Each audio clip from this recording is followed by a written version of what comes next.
Good afternoon, students. So we are going to see about an uh, management by objectives. So actually, in the last class, what we have seen over on it, Abina. Uh, so what are all the different types of plans which occur over there? Okay. So we could single-use plans, standing plans, strategic plan, operation planning, tactical planning, contingency planning. So everything that we have seen over on it. Actually, now the next thing we have to see about an objective. What is an objective? So objective, which is described according to Tools and Journal. So it is a term commonly used to indicate the end point of a management program. That is the end point. What is the aim? That is the thing which you over on it. Okay. Actually, it constitutes the purpose of the enterprise, and without them, no intelligent planning can take place over on it. Okay. So when you are saying about 10 pieces of objectives, so it must be predetermined, it must be a realistic one, it must be a measurable one, it must have social sanction, and the advantages of objectives will have often clear definition, and it provides motivation when the work is goal oriented and productive tasks can be avoided. Okay, so these are all the things to be the trend over on it. Okay, so the today our topic is about an management by objective. Okay, so the management by objective, actually it was first popularized by Peter Drucker in 1954. So in this book, The Practice of Management.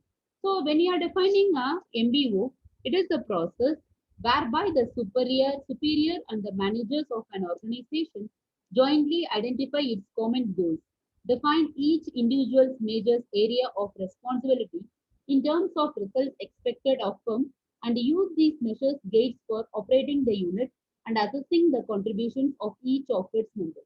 Rather, so it is a method so where the managers and the employees will be defined goals for every department, project, and person. So and use them to monitor for the subsequent performance. Okay. So we'll have a four different things, that four major activities. So the thing is to be that set goals.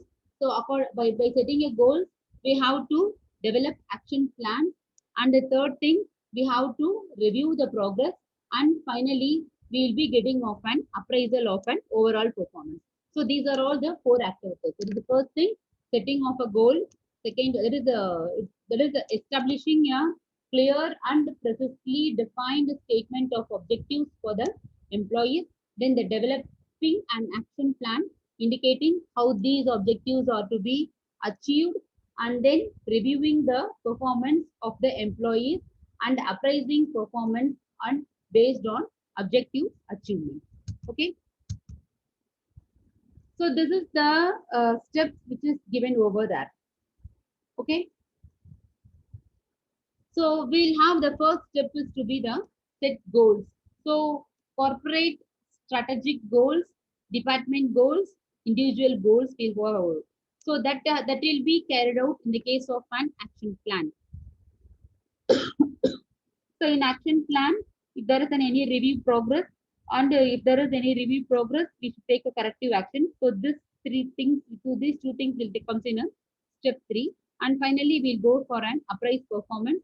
Then again, this process will be continued. This is your management by objective. So first thing, setting of objectives. So for management by objective to be effective one, so the individual managers must understand the specific objectives for the job. The first thing, they have to understand the specific objectives and how those objectives fit with the overall company objectives by the board of directors. Okay. Second one, the managers of the various units of an organization should know not only the objectives, but should also actively participation should take place. Okay. And the third one, management by objective systems. So they are in written down for each level of the organization, and individuals are given specific aims and targets over there. Okay. And managers need to identify and set objectives both for themselves, their units, and their organization. Okay. Next one to be the developing action plan.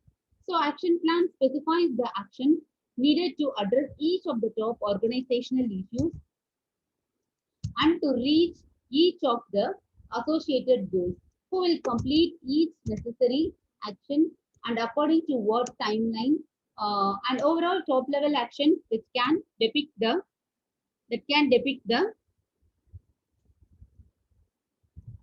how each strategic goal will be reached is developed by the top level management. The format of the action plan depends on the objective of the organization. Third step, we have to see about and review progress. So review progress performance is measured in terms of results. So the job performance is the net effective of an employee. Okay, effort has been modified by abilities, role perceptions, and then we'll be having over that.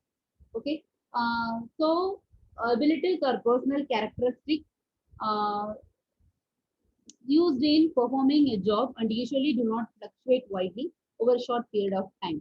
So the role perceptions refers to the direction in which employees believe they should channel their effort on their job, and they are defined by the activities and behaviors they believe are necessary. And the last one to be the performance appraisal. So the performance appraisal communicates to employees how they are performing the job and they establish a plan for improvement. Performance appraisals are extremely important to both employee and employer as they are often used to provide predictive information related to possible promotions.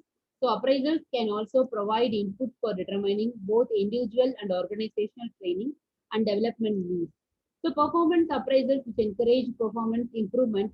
So the feedback on behavior, attitude, skills or knowledge which clarifies for employees the job expectations their managers hold for them.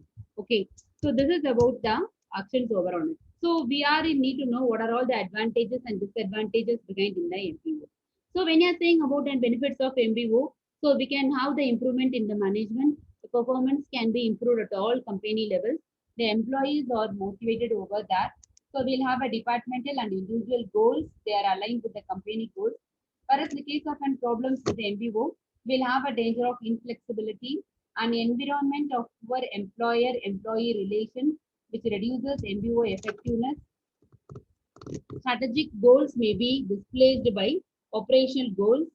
Okay, and then mechanistic organization values that discourage participation can harm the MBO process. Too much paperwork saps MBO energy.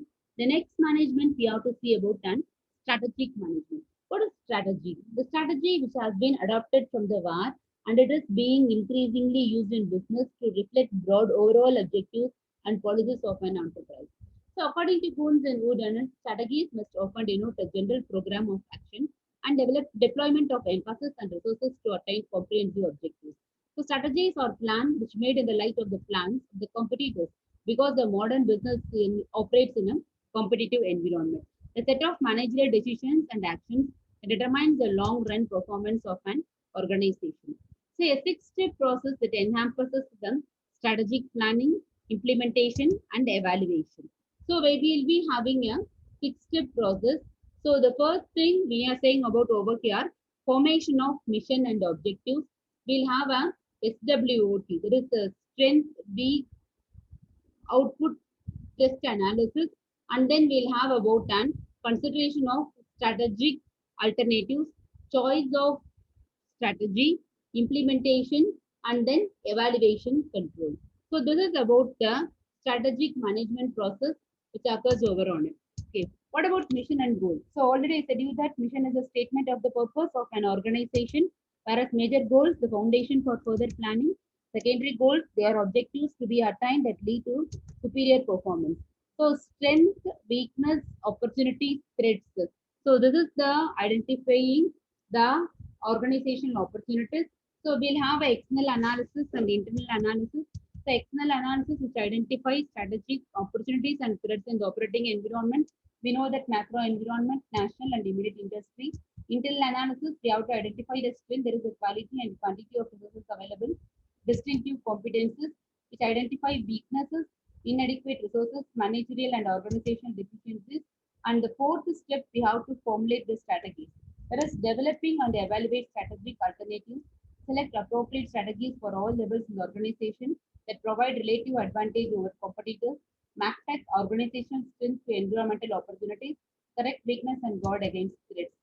Implementing strategies, implementation, effectively fitting organizational structure and activities to the environment.